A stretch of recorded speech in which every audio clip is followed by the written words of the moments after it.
McKinsey gave me like an intellectual six-pack.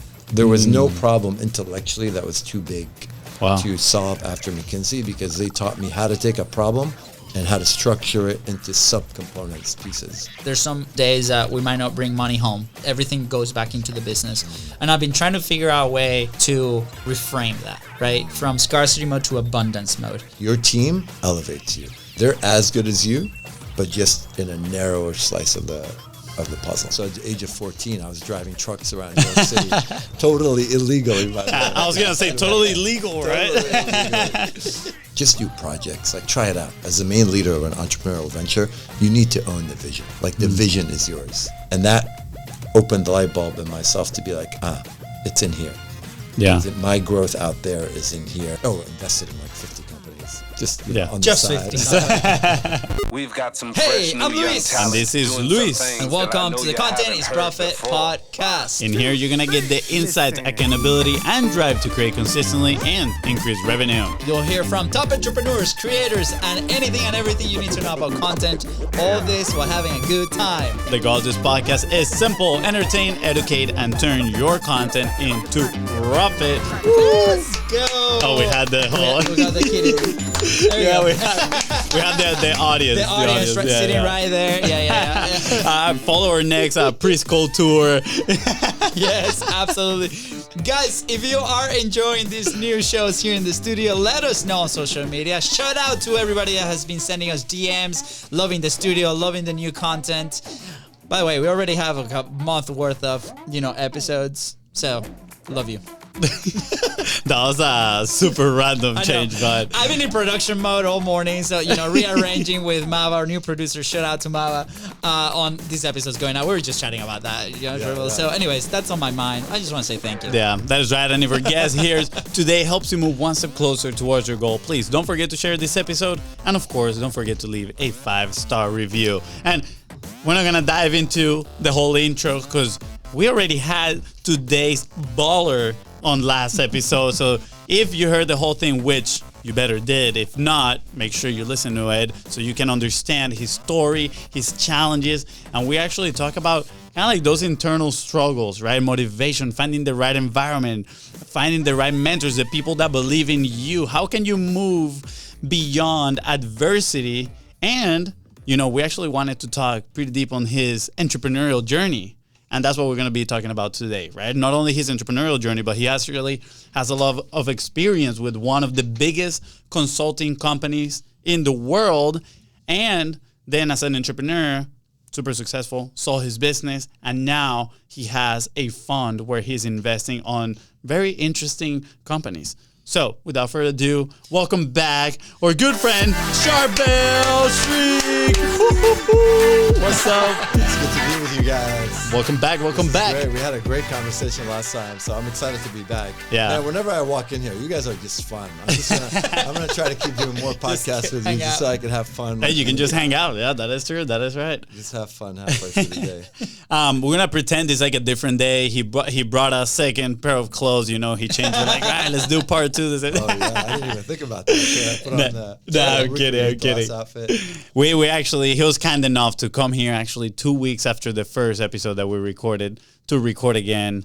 And I'm extremely excited. I really don't want to spend too much time on what we talked on the previous episode. Yeah. I think we really did a pretty good job at covering, what was growing on a war-torn country and then coming in here, right? A country with lots of opportunities and, moving through those challenges and finding the people that believed in you, right? To kind of like bring the best out of you and move you towards what you have built today. So let's just start with a little bit of the business background, right? Like just quick 30 seconds. What have you done? Like, what has been your journey? Like imagine you have a timeline in front of you. You're like, all right, first I did this, then I did that, and then this next other thing. Tell me about it. Yeah. So, when I was younger, I did a bunch of odd jobs, like from weeding out in nature to being a busboy to whatever. my biggest two kind of pre-professional roles were as a caddy. I carried golf bags Oh, around the really? golf course for like a good 6 or 7 years. Wow. And that was fun. Put myself through college with that. I also ran my brother's moving company. He started a moving and storage company. So at the age of 14, I was driving trucks around New York City, totally illegally. By the way. I was gonna say totally illegal, right? Totally illegally. But after graduating, I started my career. The first decade of my career was with big companies. I was at JP Morgan's venture capital and incubation division for about 5 years, Oh, wow. investing in and launching new companies at the intersection of fintech and That is cool. fintech, basically, Yeah. finance and technology. And then from there, I went off. JP Morgan got acquired by Chase. I became part of the founding team of a hedge fund, actually, that today still exists, called the Roten Group. Oh, wow. I spent about 1.5 years at that hedge fund, went off to business school.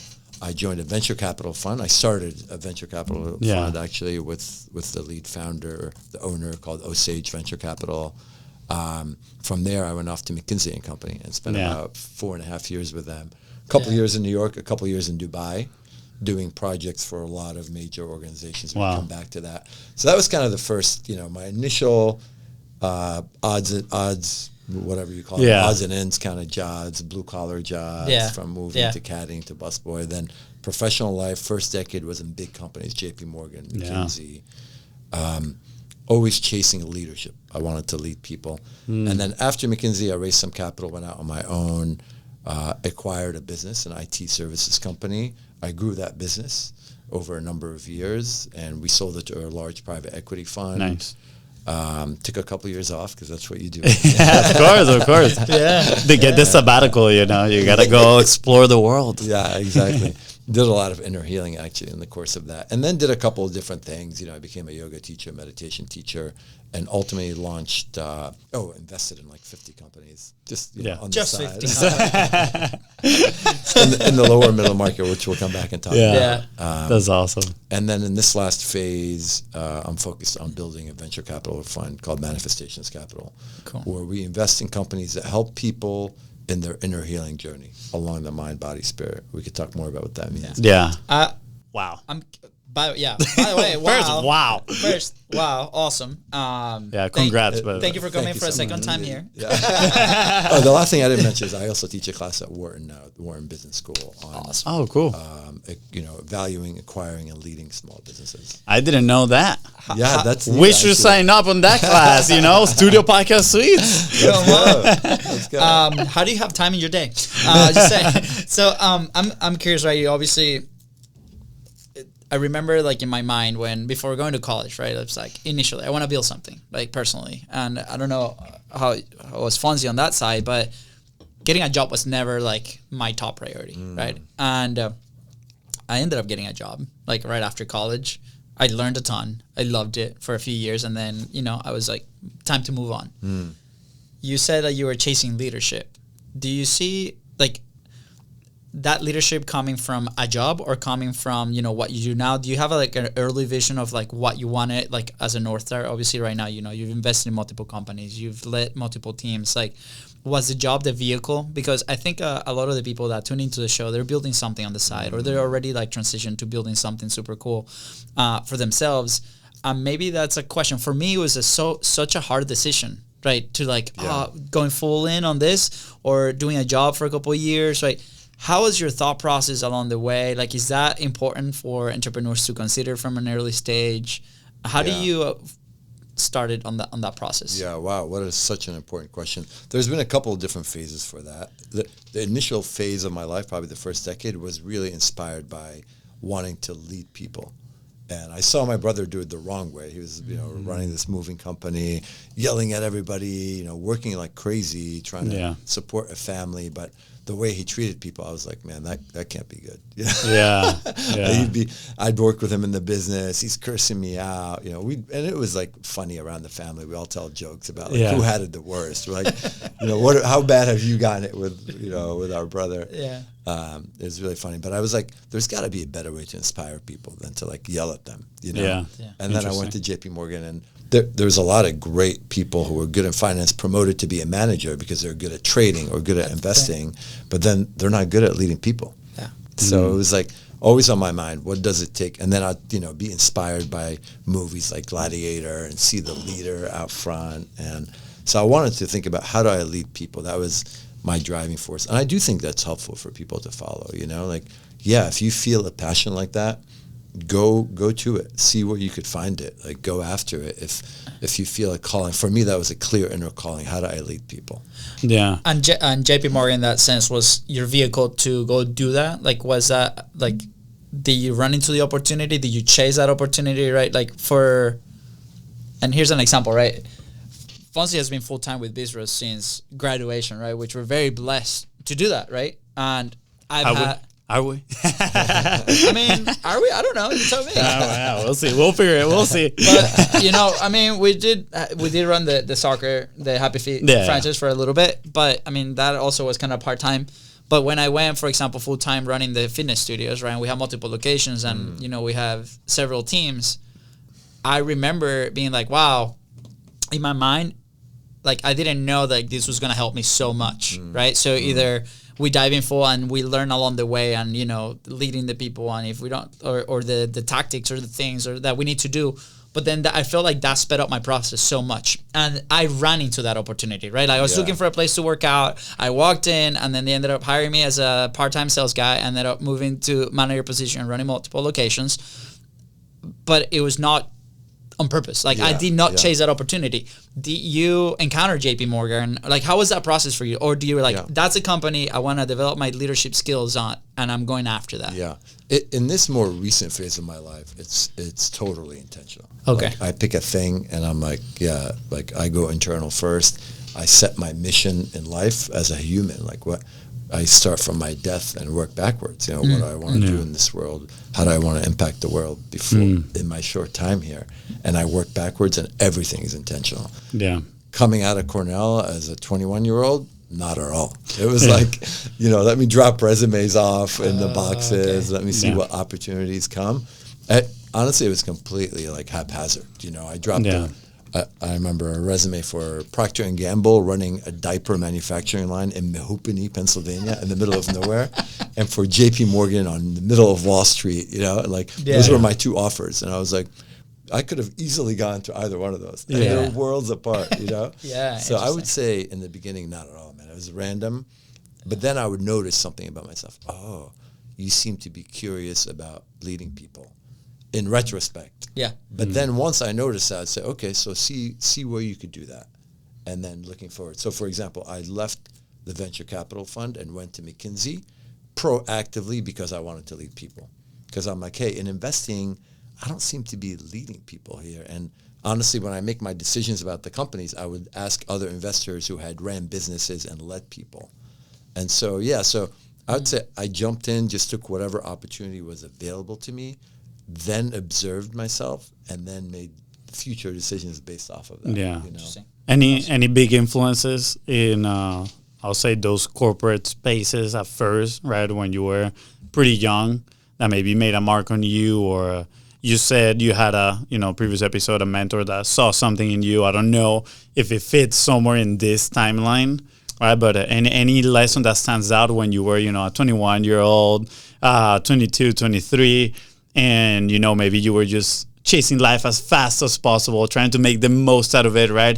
Maybe I'm guessing at that time in your life, making money was a big priority as well. You're like, I want to be financially set. I want to make a lot of money.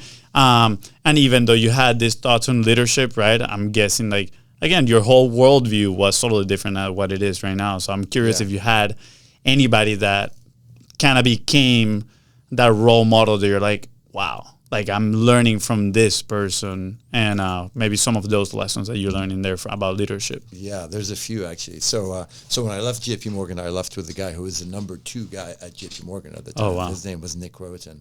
And we came from very different backgrounds. Oh, really?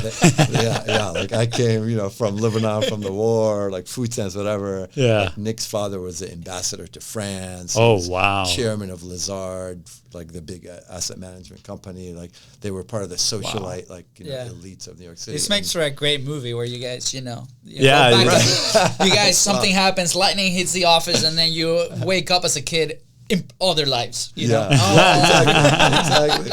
Exactly. But what was amazing about Nick, and he became a role model, is because even though he had this amazing background and a lot given to him, he went after it and he made his own way through life. I think he was the youngest person ever to become managing director at JP Morgan at the age of like 28 or 29. And, you know, this guy in his early 30s was managing like 10,000 people or something. Like, it was just a lot of people under him at JP Morgan. Yeah. He left after Chase acquired the bank, and I was fortunate enough to end up as part of his small crew starting this hedge fund, you know. And I always looked up to Nick, man. And what stood out for me about Nick is how he handled adversity. Like there was clearly a distance between the stimulus and the response. He never lost his temper no matter how bad things got. He always put people first.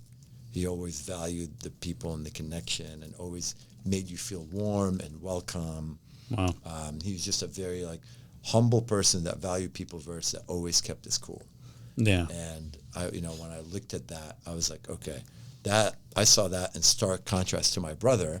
You know, here's my brother like running a $2 million moving company, totally stressed out, and I'm like, one human, right? Two men, one person running billions.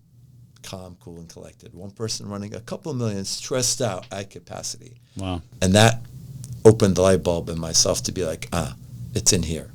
Yeah. My growth out there is in here. I want to be like this guy, Nick Roten. Yeah. What? All right. First of all, are you still like good friends with Nick? I wouldn't say good friends, no. Like he still takes a cup of coffee with me. Yeah. Yeah.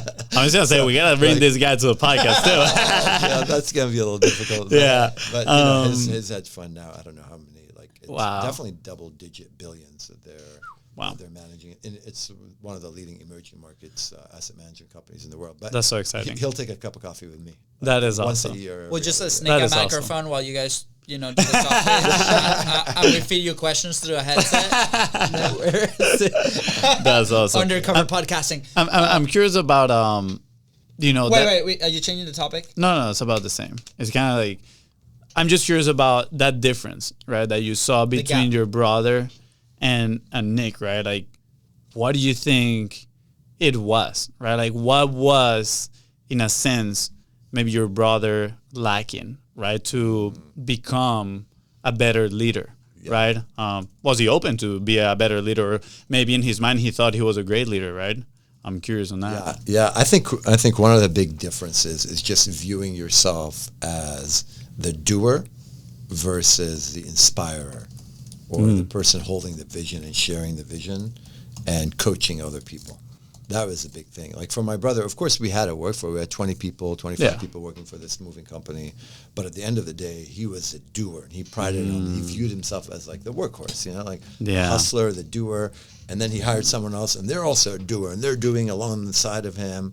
That's not Nick's game at all. Oh, wow. Nick had the vision, and he's like, hey, what part do you want to play in this vision? Like, okay, come. Would you like to build your life, and do you want to have a sub-vision of my vision? Come alongside of me here. Yeah, own it, run it for me. Let me know how I could help you. Interesting. Totally different. Whereas my brother was like, specifically, he would say, if you're like, well, I was thinking, I don't pay you to think. That was a line from my brother. Oh, really? Wow. So, a couple comments, right? Like, we don't know what we don't know, right? So you were exposed to Nick early, and you saw what was possible in a sense, right? I remember, obviously, we're in media. We're like building a media company. And I remember listening to a podcast about this guy that #savaged it, right? Like the guy started 40 shows, true crime shows, 40. Wow. In 2 years. And then they sold to Amazon for $300 million. Wow. And it was him. I know, we got to pivot. Okay. True crime coming to you. And obviously, they followed a formula. They had a framework, right? And we talk a lot about frameworks and how you can replicate. And in the production side, for the service that we offer, is that. But then they handle it internally, and then they build this asset, that was valuable for another company. It was pretty interesting. So I was like, whoa, you can sell media companies like that to other companies that are interested in that. Yeah. We have powerful frameworks because we've done it for 3 years. So like to me, that opened the window of possibility and be like, wow. And I remember talking to you, right? I was like, dude, how many shows can we savage? Like how many can we actually go do? And we haven't really sat down and be like, okay, what are the economics of this? Like how can we measure this? How can we finance these things, right? Yeah. Because in our mind is we come from being executioners, right? Like we like to think that we are creatives, that we add to the thing. How much of the thing do you need to do to also be the guy with the vision, right? So Nick, for example, or you at this point, right? Do you have to know, and like how much do you have to know about the thing to then bring people on, or you take the backseat as in I'm learning also from you to execute on this vision, and how can we do it together, right? Like, so I'll do like a micro example of us, for example, like a podcast episode, right? Where now we have Mav as a producer of the show, and part of her job is to create, the assets that come out of these conversations. Yeah. So we are currently teaching her the framework that we've executed, and now it's her job to kind of elevate that, right? Yes. And then we kind of let go. But in the past, we'd be like, we continue to execute, right? Yes. So it's like, where do you let go? How do you balance that? Yeah. When you actually see and you actually want to take part of like, I want to be the inspirer. I want to transition from the doer to the inspirer. Yeah, that's such a great question. I think as a leader, as the main leader of an entrepreneurial venture, you need to own the vision. Like the vision is yours. Yeah. And for the most part, the strategy is yours. So you need to know enough about the situation, about the industry, about the competitive dynamic, whatever it is that you're creating in the world, to get that part right. Because that's you. You own that. Yeah. Once you own that, then I think absolutely, I love what you said, elevate. Like your team elevates you. By the time I'm hiring a head of sales, they definitely can teach me about sales. I can't teach them anything about sales. I shouldn't be hiring them if I can teach them something about sales. A head of operations, same thing. A head of marketing, same thing. Yeah. So, you need to learn from your team and have them be better than you.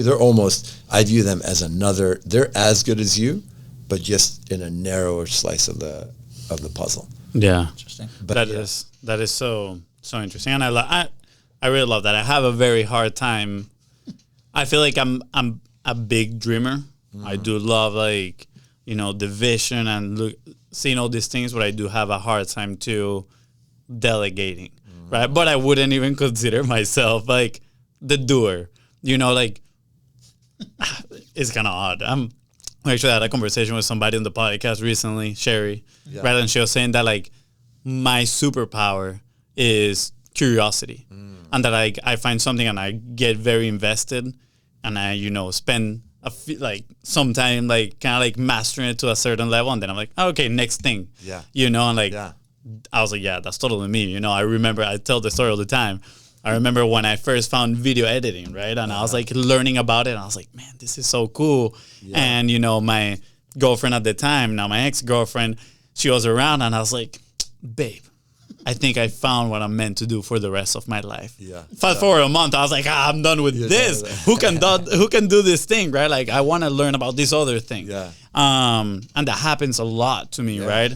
So I know, and I know there's profiles for everything, but sometimes I do wonder. I'm like, what is my role? I'm like in here. Right. Yeah, so what I love about that is your introspection, and you're getting to know yourself continuously, because we do change over time. Yeah. And that sets you up for success, right? Because you'll keep knowing, what am I good at? What do I need support at? What am I not good at? How do I supplement myself with the people around me? So that's key, man. The other thing is the curiosity. That is really, I think, serving you well as a leader, because you get to know it, and then you're done. But that positions you really well to know the type of person that you need to take that forward. Yeah. That's the other thing as you're building a team, is you have to set people up for success. And the way you set people up to succeed with you on your team is by understanding what the context of their challenge is. What does this company need at this time from this type of a role? And if you start doing that and play that for a month, that's great, man, because it sets you up for that. And then it positions you really well to define the role and then fill it. Yeah, I feel like that's where I've been lately. I'm like, all right, I like learning. Also, I don't know why I have this mindset. I feel this is kind of like a lacking mentality in a sense. But sometimes it's like, so they don't take advantage of me when they come and say, oh, I had this problem, you know? Yeah. And I'm like, no, I know that can be solved this way because I've done it before, for example, you know, and I know that's kind of back to look at it in that way. Yeah. I like to think that I like to inspire and empower people as well. But I don't know, I take pride, and we've had conversations about this, about the end product. Like, I want the end product to be quality, to be good, you know? And then when something obviously comes along that might not be up to those standards, I get a little like flustered. I was like, oh, why is going on? You know? Yes. And I feel like my immediate reaction is like, give it to me. You're like, I'll fix it. You know? Yeah. Which is probably not the best way. And that's so normal and so common, honestly. And that's a hallmark of having like really high standards and wanting excellence, which is a beautiful characteristic. And that's a driving force in some of the best things that have been created in this human experience is the passion around the excellence and holding on to a vision, right? Like Steve Jobs, that's right. Like, he wasn't known to be a nice guy for a reason, just like extremely harsh around, no, we need to, this is a vision, let's get to it, let's do it. So that's very hard because that's a real strength. Yeah. But we have to balance that with the ability to let go of that, help people form their own vision that's in union with our vision. Yeah. So it's less specific, but it still fits in and is in service of the bigger vision. It's interesting, right? And a lot of the people, I'm thinking about the people that we've interacted online, that they've jumped on a couple masterminds with us that we've done with other companies, and like the problems that they get. And a lot of the people that tune into the show are doing the production themselves, or like within the context of content, right? And or you know, are setting up their studios or whatnot. And sometimes we have to talk about the value of, hey, just come to a studio like ours, for example, or hire an editor that to do these things. But because of their attractive characters, the one doing the thing, right?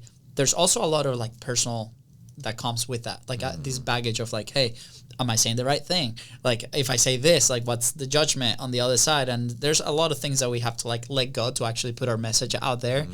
But one of those things is like your team, hiring your team, whether you're, you know, hiring for sales, whether you're hiring for your production, right? And that comes with an investment, right? And how do people start transitioning into that? I remember when we first hired the agency that we started to work with, and then later they became like our internal team. It was such a hard decision, man. It was so hard. And what made that hard? I think like we were holding on to it, like, and also the I think we didn't know any better either, you know? Like, I feel like the more you start delegating these things, like, it becomes easier because you know the other side of the coin. You're like, I can see the upside. Like, I've experienced the upside. But also, but at that time we hadn't, you know. But also for us, like for the longest time, I mean, keep in mind, like this is like almost 4 years after we started Bistros, like, like it was a thing, right? And it was like, the money-wise too, like that was a worry. It's like, man, like we're making this investment, like how's that gonna go? Like, the risk that comes with it too. Where we're like taking money out of like our pockets, and to this day, you know, at a scale, that feeling is still there, right? So, and we did not search for investments for, you know, the company. We've always self-financed, like through services and the consulting and the mentorship that we do with the other people, mainly the service, right?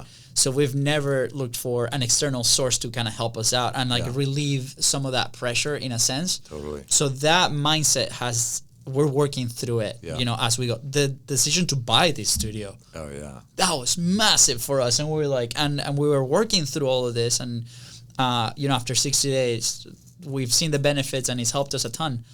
But we're still working through those things, right? So you're an investor, right? You probably talk to a lot of people that are in similar situations, and like, how can they tackle a situation like that when we know we need to hire somebody, we know we need to find new resources, right? But at the same time, we're like maybe cash constraint, and we're like, man, like, is either that or I put food on my table, and you know, if I have kids, it's worse. If I have like, how do we handle that? There's a lot to unpack there. I think let's talk about a couple of things. One is, you know, starting to grow the team and getting it right. One of my favorite things to do is just do projects. Like, try it out. Don't make here, I'm hiring you for the next 5 years. Here's the equity. Let's share. Okay, we're ready to go. Try out a project. Hey, how can we work Be creative. If they have a full-time job, be creative. Can you do this part-time for me for a couple months and scope out a specific project and try out how it's going to work? I love that because one, it lowers the jump that you have to take because you get to see them. And then if you see how much they help you, it makes the jump easier for a bigger jump. So one is lower the amount that you're jumping and be creative. And by the way, that increases your chances of success with that hire a lot. Because trust me, you're not going to get them all right. If you get 60% of hiring right, you're a champion. Yeah. Which means you're firing 4 out of every 10 or 2 out of every 5, which is a lot. Yeah. That's if you get it right, if you kill it. So I like doing that. In terms of investment, this is really, really hard. But I think you need to view it as an investment in yourself, as an investment in your vision. And I say, be bold and make a step and take the decision to invest a certain amount. And then don't look back. So, for example, say, look, if I hire this person, it's going to cost me whatever, $5,000 or $10,000. I'm making an investment here that I know could go south. I know it could turn to zero. People take risk all the time. Yeah. But I'm taking this risk in myself that we're going to grow this company. And just decide and do the math, like, shit, if I hire them, damn, it's going to be this many. But, all right, I choose to take this risk. And then don't look back. Because the worst thing people do is they make that decision over and over. Is it worth it? Am I getting the value here? Like that? Hopefully you iron that out in the project that you did. You'd see if you're getting the value or not. And if you're not getting the value, it'll become very clear for you. Yeah. 3 months, 6 months. But don't second guess it. And then the person, feels like, by the time they show up, they feel like overburdened because you're like, I'm spending so much money on you. You better deliver. And expectations are so high. So take the decision, take that step. And then the third thing is know how to outsource, know how to hire. So put a scope around that. So define the mission for the role. Hey, I'm hiring you for this. One sentence definition of what is the mission of your existence in our team right now. Yeah. And if you're doing your job right, these 5 or 6 objectives happen. Mm-hmm. So I call it a scorecard, like the mission and the objectives of the role. And it's very clear so that there's clarity in your mind as what the role is. And you can't do that until you've done what you've done, Fonzie, which is taking a month to get curious about the role. Yeah. And, that's this one is taking years to get curious about the roles. When we first, because the process that we run, right, internally is been created by us executing, right? And we're like, every single episode is like, we make it better, right? In a sense. So we're like, wow, the friction was part of that too. It's like, we feel like we know this process better, and people creating content right now, like they if they do it themselves, they're gonna feel the same way, for example, right? And I remember it got to the point where we couldn't move forward without hiring that first person who was a video editor, right, for the show. And we're like, okay, here's what we'll do: we'll put in a project, like you said, and this was like intuitive, right? In a sense, like after failing so much at like trying to find the right person, we're so over this. Just put the video of like the final product and be like, hey, here's the raw file.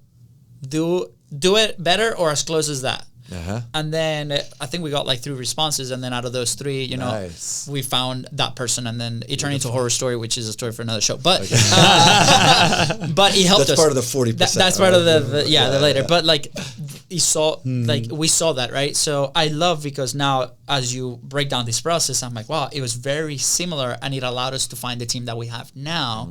And we're like, okay, now in my mind I can separate that and be like, perfect. This is like the new like process that we're going to start running into this. And Mava, for example, like she is in Contents Profit. That's her project, for example, for 30 days. So hopefully she turns out great and we can move forward. We love you, Mava. But it's like ultimatum. She knows. Okay. I love all this, right? And we talk about investment, right? And for us, our first investment was in us, in masterminds, in like learning and growing that. And now I remember I was driving last night and I was thinking, at home, there's some days that we might not bring money home, in a sense, right? Like where everything goes back into the business. And I've been trying to figure out a way to, in my mind, reframe that, right? From scarcity mode to abundance mode.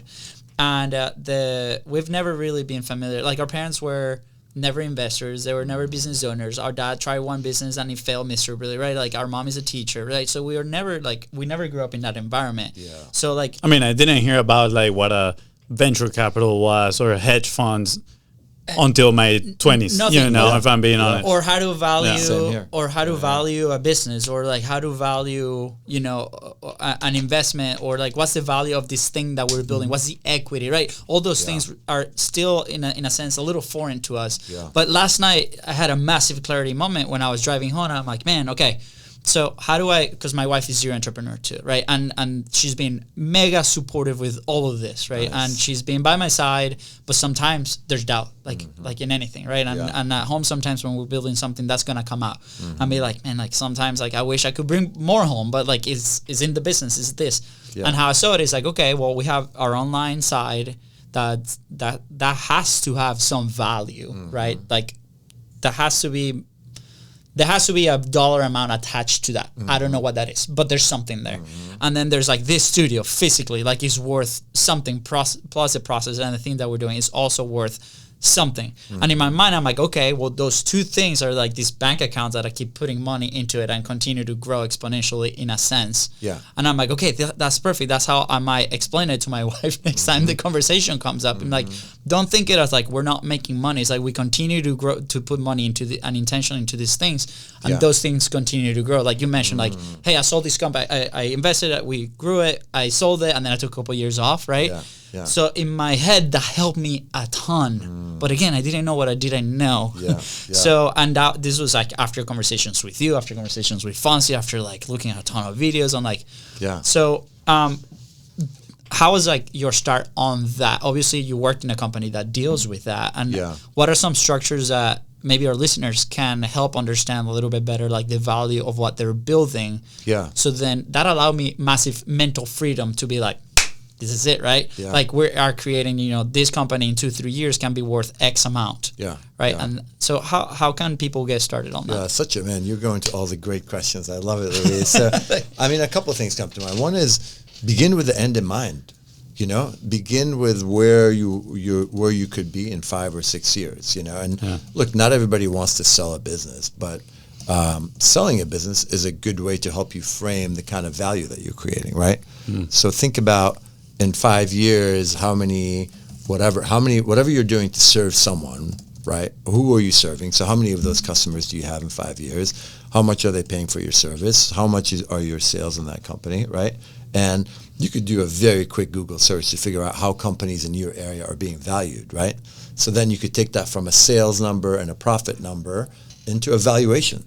So now you're sitting, when I hired every person for my company, I gave them a yellow envelope.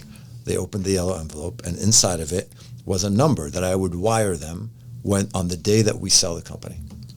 I'm like, on that day, if we accomplish this plan, if we take your percentage ownership times this valuation of the company, I will wire you this much money. And they knew what they were working for, and so everyone was motivated. So I would start with the end in mind, figure out where you want to be at the 5-year mark, and therefore at the 3-year mark, and therefore at the end of this year, in terms of definitely customers, sales, profit, valuation if you can, right? And that helps you to know that, okay, I'm building towards that. And if you don't want to sell, okay, figure out at least in 5 years, here's how much income I'm generating. So then okay, in 5 years I'll have, a few $100,000, whatever it is that's coming in. So I think that is key. Yeah. The second concept is just, the risk reward. People in this open economy that we live in get rewarded for taking risk. Yeah, you get rewarded for doing tasks, but the biggest rewards go for taking a risk where there's probabilities of failure and making a success happen when there's a lot of, when it's only a 20% chance of, for taking that risk, you get rewarded. And you need to keep that in mind. And so it goes back again to making an investment. Say, okay, this investment is a risk. So when I first opened my new venture capital fund, Manifestations Capital, I opened up a bank account and I transferred $50,000 to this bank account. I'm like, I am deciding to invest $50,000 in this new venture. Yeah. I'm not going to be, overly crazy about when that goes to zero, because I know that was the investment that we made. That was a clear decision. So be clear about the end goal. Realize that taking risk is how you generate a lot of value in life, and then decide how much risk you want. I'm going to take this much dollar amount and separate it out and feel good about that. Don't in the interim, like as you're spending that, as it's going from 50 to 40, don't let that bother you at all. Be like, good, it's supposed to happen. That's what I'm spending the money now, moving closer to my risk. Yeah. The last things I'll say is, do hold yourself accountable with milestones, right? So at the get-go, be like, in 6 months, I'm doing well if X. Yeah. For me in the venture capital fund is how many companies have I invested in that are, how are the companies doing well, and how much capital have we raised from investors? If I'm not moving the needle on those 3 metrics, that means, look, we're not moving in the right direction and we should reconsider. And that's okay. Knowing when to throw in the towel and pivot to something else is part of the success too. Yeah, 100%. Man, I'm very happy, obviously, that we brought you in here for a second time. But I'm very sad because we only got like 4 minutes left. Oh, man. I know. Time goes by so freaking fast. So you're more than welcome to come a third time if you want to. Dude, we might have, the weekly segment with Charbel. Who knows? At least month. Today we talked a lot about, obviously, that initial exposure to leadership, right? And what it meant to you, and then kind of like making the decision to chase good leadership, some of the examples that you had.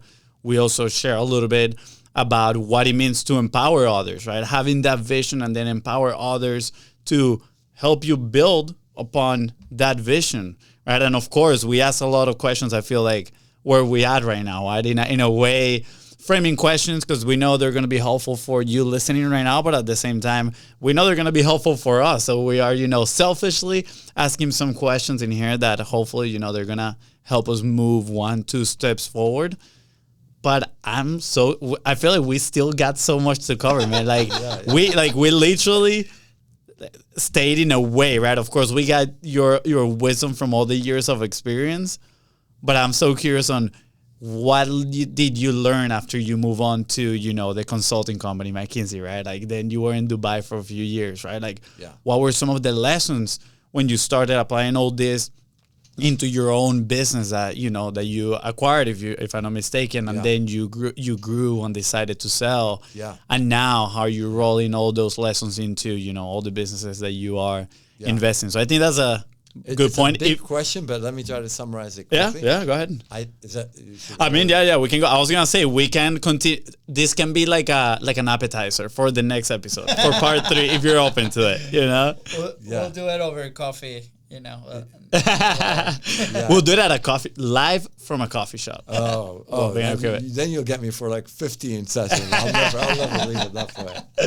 But yeah, if you want to give like an appetizer on that last thing that we talked about, that we mentioned. I mean, McKinsey, we could talk so much about McKinsey, man. A lot of people have gone to McKinsey, have graduated from McKinsey, that have done some great things in the world. I think one big takeaway with McKinsey is McKinsey gave me like an intellectual 6-pack. There was no problem intellectually that was too big to solve after McKinsey, because they taught me how to take a problem and how to structure it into subcomponents, pieces. Interesting. That if you answered these subcomponents, they would definitely answer the bigger problem. Interesting. That was probably the biggest thing that I took from McKinsey.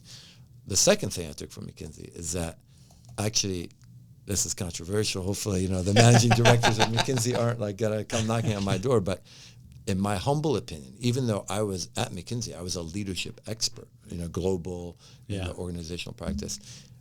I didn't think that what I learned from McKinsey's leadership style was very applicable to me in running a normal business. Yeah. And the way McKinsey led, where, at McKinsey, if you do well, in 7 years, you become a partner. If you become a partner, you're basically making $1 million a year.